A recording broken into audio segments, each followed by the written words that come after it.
अहमदनगरच्या 18 नगरसेवकांची राष्ट्रवादीने हकालपट्टी केलेली आहे, तर या नगरसेवकांनी महापौर निवडणुकीमध्ये भाजपला मतदान केलं होतं म्हणून ही हकालपट्टी करण्यात आली। शिवसेनेला बेस्ट संप सोडवण्यामध्ये काहीही रस नाही असं समोर आलेलं आहे। संपाबाबत विचारलेल्या प्रश्नाला संजय राऊत यांनी चित्रपट मस्त आहे असं उत्तर दिलं। बेस्ट संपाबाबत मंत्रालयातील उच्चस्तरीय समितीची बैठक संपली असून शशांक राव यांनी संपाबाबत सकारात्मक चर्चा झाल्याचं सांगितलं। समितीनं समजून आमचं म्हणणं घेतलेलं आहे, तरी देखील संप आम्ही सुरूच ठेवणार आहोत असं शशांक राव यांनी म्हटलंय। बेस्टचा संप आणखीन 2 दिवस लांबण्याची शक्यता आहे। आज मंत्रालयामध्ये उच्चस्तरीय समितीसोबतच्या बैठकीमध्ये बेस्ट कर्मचारी कृती समितीच्या मागण्यांबाबत सविस्तर चर्चा करण्यात आली। उच्चस्तरीय समिती आपला अहवाल सोमवारी कोर्टासमोर सादर करणार असून कोर्टामध्ये मांडलेल्या अहवालावर कोर्ट काय निर्देश देईल यावर बेस्ट संपाचं भवितव्य अवलंबून असणार आहे। बेस्ट कर्मचाऱ्यांच्या वेतनवाढीच्या मागण्या मान्य झाल्या तर बेस्टवर 540 कोटींचा वार्षिक बोजा पडणार आहे। पर्यायाने तिकिटांच्या दरामध्ये 4 ते 23 रुपयांची वाढ होण्याची शक्यता वर्तवण्यात येते आहे। बेस्टच्या संपामुळे मुंबईकर बेहाल झाले असताना मुंबईकरांच्या मदतीला आता स्कूल बस आणि खासगी बस संघटना धावून आल्या आहेत। मुंबई आणि उपनगरात वेगवेगळ्या मार्गावर खासगी संघटनेची वाहनं धावत असून बेस्ट बसच्या भाड्याप्रमाणे दर आकारले जात आहेत। बेस्ट संपाचा आज 5वा दिवस असून गेल्या 4 दिवसांमध्ये मुंबईकरांचे प्रचंड हाल झालेले आहेत। बेस्ट शिवाय दुसरा पर्याय म्हणून टॅक्सी, ऑटो रिक्षा आणि खासगी बस निवडा असा पर्याय यावेळेस या लोकांना निवडावा लागतोय। मात्र या खासगी वाहतूकदारांकडून प्रवाशांची लूट सुरूच आहे। बेस्टच्या संपाचा मुंबईकरांना मोठा फटका बसतोय। महिन्यातील दुसरा शनिवार असल्यामुळे सीएसटी स्टेशनच्या बाहेर संपाचा मोठा परिणाम काही पाहायला मिळालेला नाही। 5 दिवसांपासून सुरू असलेल्या संपाला भाजपनं पाठिंबा दिलाय। भाजप नगरसेविका अंजली खेडकर यांनी आंदोलनाला बसलेल्या कर्मचाऱ्यांची भेट घेऊन त्यांना पाठिंबा दिला। राजमाता जिजाऊ यांची आज 421वी जयंती आहे। या निमित्तानं बुलढाण्याच्या सिंदखेड राजा येथे शिवभक्तांनी मोठी गर्दी केली होती। राष्ट्रमाता जिजाऊ यांच्या जयंतीनिमित्त अमरावतीमध्ये युवा स्वाभिमान पक्षाच्या वतीनं भव्य मोटारसायकल रॅली काढण्यात आली। या रॅलीमध्ये आमदार रवी राणा आणि नवनीत राणा यांनी देखील सहभाग घेतला होता। राष्ट्रमाता जिजाऊंच्या पुतळ्याला पुष्पहार अर्पण करून ही रॅली काढण्यात आली। यावेळेस रॅलीमध्ये पारंपरिक वेशभूषेत केसरी फेटा बांधून मोठ्या प्रमाणात महिला आणि तरुणी सहभागी झाल्या होत्या। मराठ्यांची राजधानी अशी वेगळी ओळख असलेल्या साताऱ्यातील अजिंक्यतारा किल्ल्यावर स्वाभिमानी दिवस उत्साहात साजरा करण्यात आला। यावेळेस मोठ्या संख्येनं शिवप्रेमींनी किल्ल्यावर हजेरी लावली होती। निषेधाच्या सावटाखाली साहित्य संमेलनाला सुरुवात झालेली आहे। सहगल यांचं निमंत्रण रद्द केल्याच्या पार्श्वभूमीवर व्यासपीठावर हाताला काळ्या फिती बांधून निषेध व्यक्त करण्यात आलेला आहे। 92व्या अखिल भारतीय मराठी साहित्य संमेलनाच्या दुसऱ्या दिवशी प्रेक्षकांचा चांगला प्रतिसाद या ठिकाणी पाहायला मिळालेला आहे।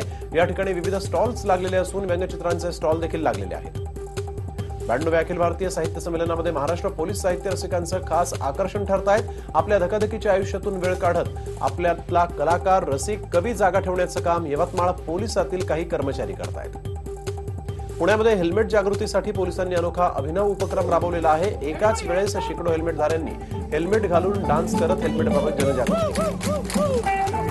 नाशिक रन चॅरिटेबल ट्रस्टतर्फे आयोजित 17व्या नाशिक रनला उत्स्फूर्त असा प्रतिसाद मिळाला। महात्मानगर मैदानापासून आयोजित या उपक्रमामध्ये सहभागी होताना नाशिककरांमध्ये उत्साह जाणवत होता।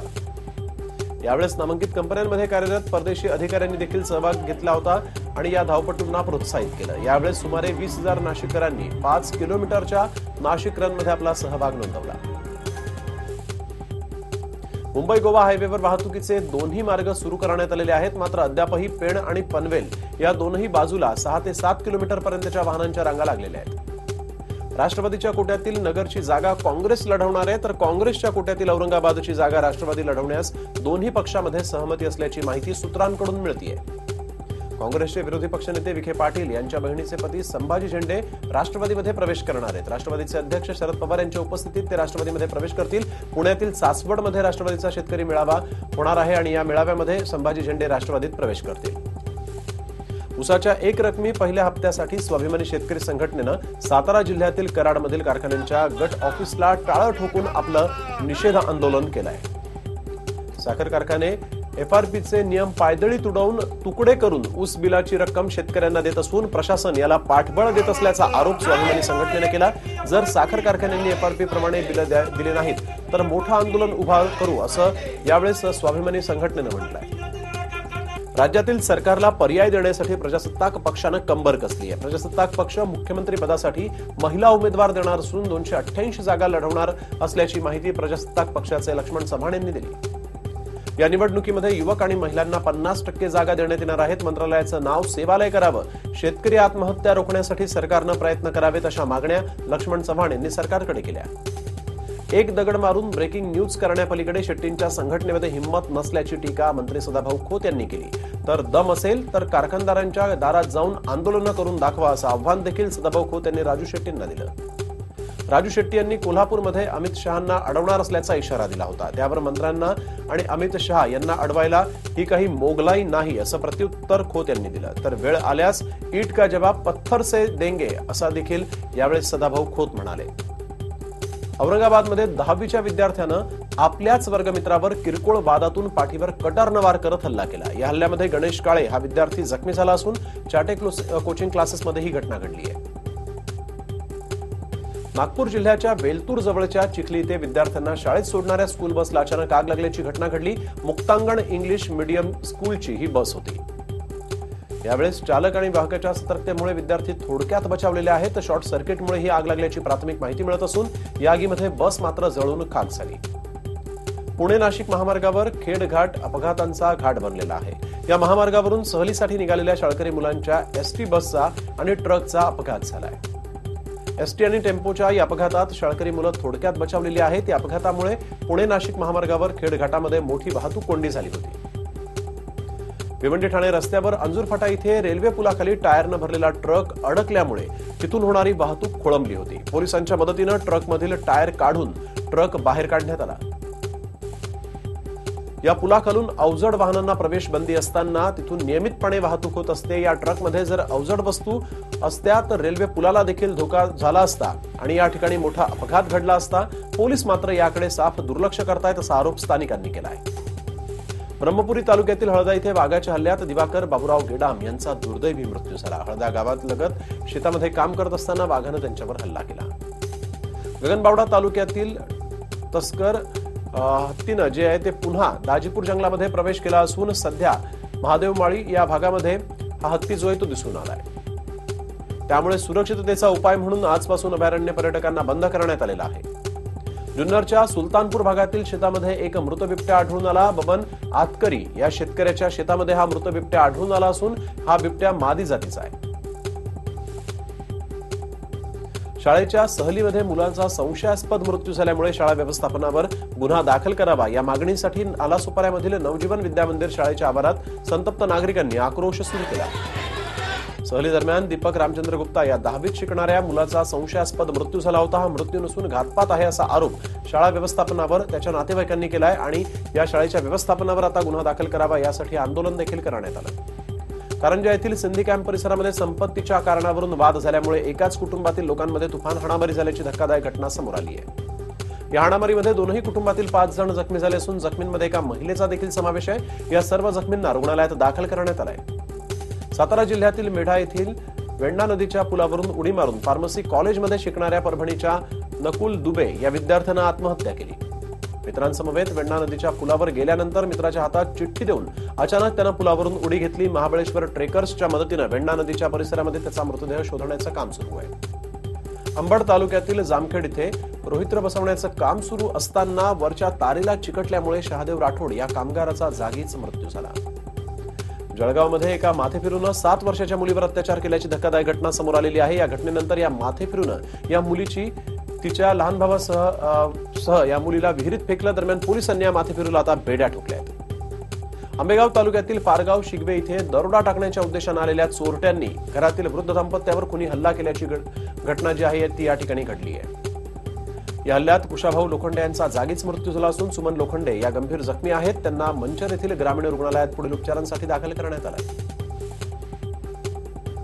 कबूतर चोरल्याच्या संशयावरून वसईमध्ये 70 वर्षीय इसमाची हत्या करण्यात आली. वसईच्या राणगाव परिसरामध्ये ही घटना घडली आहे. रामचंद्र राऊत असं या मयत इसमाचं नाव आहे.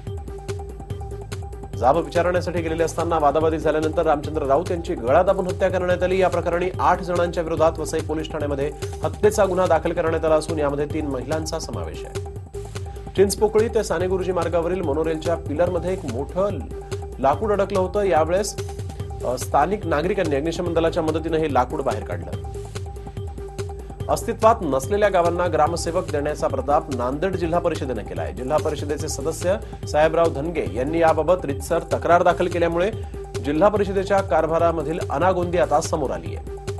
जिल्ह्यातील तरोडा खुर्द आणि बुद्रुक या दोनही ग्रामपंचायती 2009 साली बरखास्त झालेल्या आहेत. मात्र तरीही या दोनही ग्रामपंचायतीवर ग्रामसेवकाची नियुक्ती दाखवण्यात आली. यात लाखो रुपयांची रक्कम वेतनाच्या बदल्यामध्ये उचलण्यात आलेली आहे.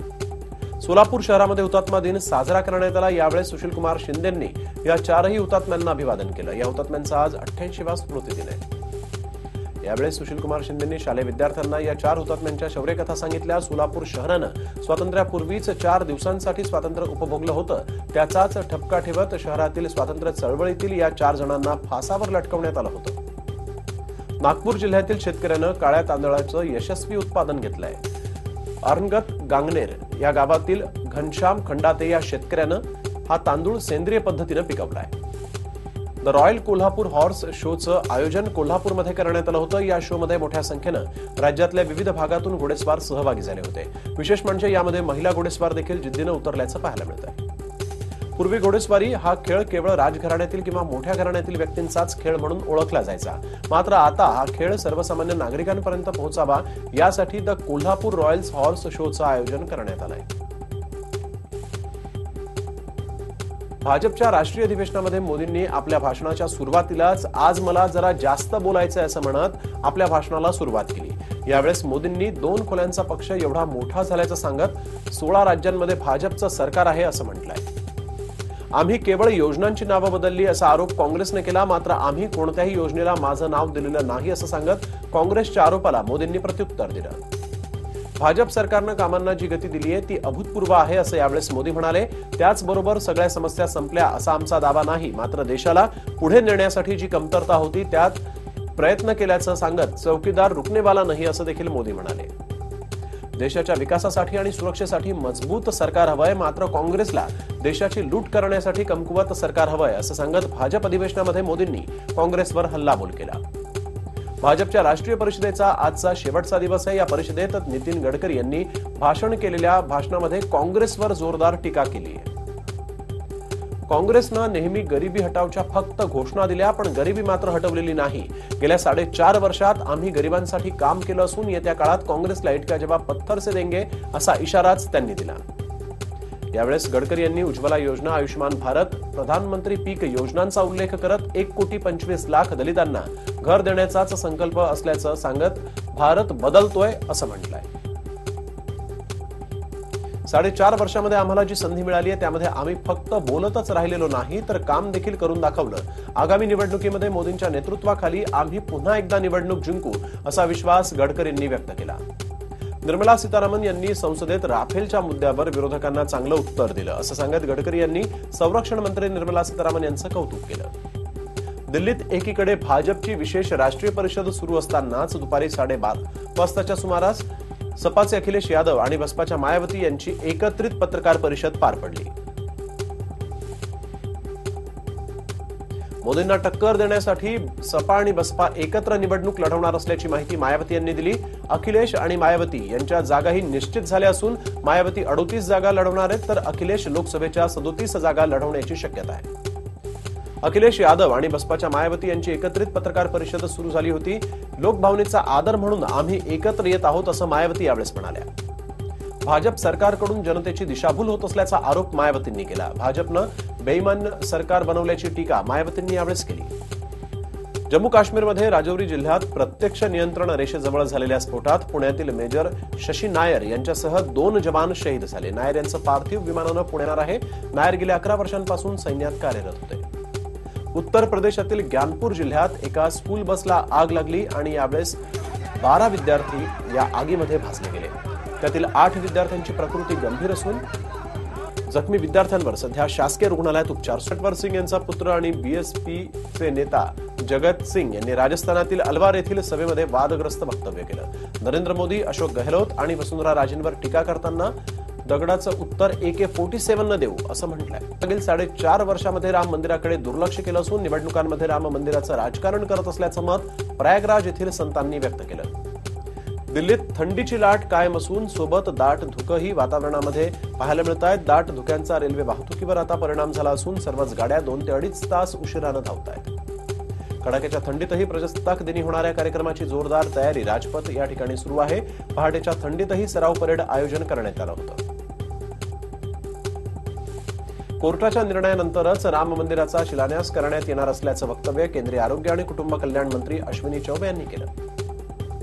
गरिबी हटावच्या नावाखाली काँग्रेसनं देशाला लुटलेलं आहे. राहुल गांधी हे आता परदेशात जाऊन नौटंकी करत असल्याची टीका भाजप खासदार अनुराग ठाकूर यांनी केली आहे. काठमांडूमधील भारतीय दूतावासात विश्व हिंदी दिवस साजरा करण्यात आला. यावेळेस नेपाळमधील भारतीय राजदूत मंजीव सिंग पुरी आणि नेपाळचे सांस्कृतिक मंत्री रवींद्र अधिकारी देखील उपस्थित होते. इंफाळमधील केंद्रीय कृषी विद्यापीठाच्या वतीनं 4थ्या प्रांतिक कृषी प्रदर्शनाचं आयोजन करण्यात आलं होतं. या यात्रेमध्ये शेतीसाठी आवश्यक असणाऱ्या विविध अवजारांची माहिती देखील देण्यात आली. तसंच ही अवजारं प्रात्यक्षिकं म्हणून दाखवण्यात आली. अमेरिकन राष्ट्राध्यक्ष पदाच्या निवडणुकीत पहिल्यांदाच हिंदू महिला ट्रम्प यांच्या विरोधात निवडणूक लढवणार आहे. मेक्सिको सीमेवर भिंत बांधण्यासाठीचा निधी अमेरिकी काँग्रेसनं रोखून धरलेला आहे. त्यामुळे सध्या अमेरिकेत शटडाऊन सुरू आहे. या पार्श्वभूमीवर पुन्हा देशात आणीबाणी लादण्याचा इशारा ट्रम्प यांनी दिलेला आहे. H-1B व्हिसामध्ये लवकरच सकारात्मक बदल करण्यात येणार असल्याचं अमेरिकेचे राष्ट्राध्यक्ष डोनाल्ड ट्रम्प यांनी म्हटलंय. या बदलानंतर H-1B धारकांच्या सवलतीमध्ये वाढ होणार आहे. नेपाळचे सेनाप्रमुख पूर्णचंद्र थापा यांचा भारतीय लष्कराकडून सन्मान करण्यात आला. भारतीय सेनेतील जनरल ही मानद पदवी त्यांना आता देण्यात आली. महाराष्ट्राच्या वेदांत बापना आणि युगा बिरनाळे या 2 जलतरणपटूंनी खेलो इंडिया युथ गेम्स स्पर्धेमध्ये सुवर्ण पदक जिंकत नेत्रदीपक कामगिरी केली. त्याखेरीज महाराष्ट्राच्या अनया बाला, ऋतुजा तळेगावकर, साहिल गनगोटे यांनी ब्रांझ पदकाची कमाई केली. राज्यवर्धन राठोड यांनी खेलो इंडियाचा प्रचार करण्यासाठी ट्विटरवर एक व्हिडिओ शेअर केला. खेळण्यासाठी प्रत्येकानं आपले निदान 5 मिनिटं तरी द्यावेत असा संदेश यातून देण्यात. वनडे सामन्यातील पहिली धाव घेताच धोनीनं आंतरराष्ट्रीय क्रिकेटमध्ये भारतीय संघासाठी 10,000 धावांचा पल्ला गाठला. अशी कामगिरी करणारा तो 5वा भारतीय फलंदाज ठरलेला आहे. मराठी चित्रपटसृष्टीचे ज्येष्ठ अभिनेते किशोर प्रधान यांचं वृद्धापकाळानं निधन झालं. यामुळे मराठी रंगभूमी आणि चित्रपटातला एक तारा निखळलाय अशी भावना अनेकांनी व्यक्त केली. ठाकरे सिनेमाचा म्युझिक लॉन्च सोहळा पार पडला असून या सोहळ्याला अभिनेता नवाजुद्दीन सिद्दीकी आणि ठाकरे कुटुंबीय उपस्थित होते. 21 जानेवारीला हा चित्रपट जो आहे तो पडद्यावर येणार असल्याचं कळत आहे. बॉलिवूडमध्ये दमदार पदार्पण करणारा अभिनेता ईशान खट्टरला सायकलवर हेडफोन घातलेला फोटो शेअर केल्यामुळे ट्रोल करण्यात आलं. ईशाननं वाहतूक नियमांचा भंग केल्यामुळे चाहते नाराज झाले.